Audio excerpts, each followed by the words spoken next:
এখন যেহেতু বর্ষাকাল, সারাদিন বৃষ্টি লেগেই রয়েছে, তাই এই বর্ষাকালের সময় কুকুরদের গায়ে কিন্তু টিক্স বা র্যাশেস হওয়ার সম্ভাবনা খুব বেশি থাকে।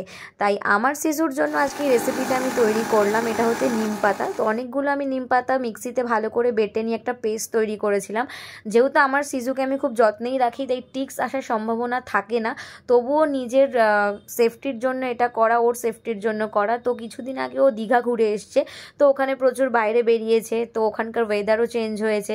তো তার কারণে আমি আজকে বাড়িতে বসে এই নিম পাতার যে পেস্টটা, আমি এটা সারা বডিতেও লাগিয়ে দিয়েছিলাম, যাতে ওর কোনো রকম র্যাশেস বা কোনো রকম ইচিংনেস এগুলো যাতে না হয়। এছাড়াও দুদিন ধরেও খুব গাটা ইচিং হচ্ছিল, তো ভাবলাম যে নিম পাতার রেসিপিটা ওর উপর ট্রাই করলে বেশ ভালোই হয়। কারণ আমি অনেক পেটদের দেখেছি, মানে পেট পেরেন্টসদের দেখেছি, ওনারা নিজেদের পেটদের ভালো করে এই নিম পাতার পেস্টটা লাগায়। তো আমি ভালো করে পুরো বডিতে লাগিয়ে নিয়েছিলাম, একটু হালকা, মানে খুব পাতলা করিনি আর খুব ঘনও করিনি, যতটা দরকার সেই অনুযায়ী পেস্ট করে ওর সারা গায়ে স্কিনের ভেতরে ভেতরে আমি ডলে ডলে দিয়েছিলাম। আর স্কিনটাও কিন্তু খুব সফট হয়। এছাড়াও এছাড়াও এই পেটদের যেহেতু প্রচুর গায়ে লোম, তো সেই কারণে ভালো করে ভেতরে ভেতরে দিয়েছিলাম। তো ভালো করে মাখিয়ে মাসাজ করিয়ে আমি ছাদে নিয়ে গেছিলাম। ছাদে একটু রোদও উঠেছে আজকে।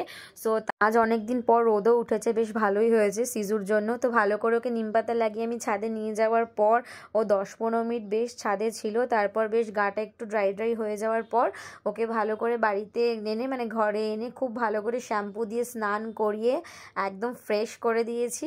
এবার ওর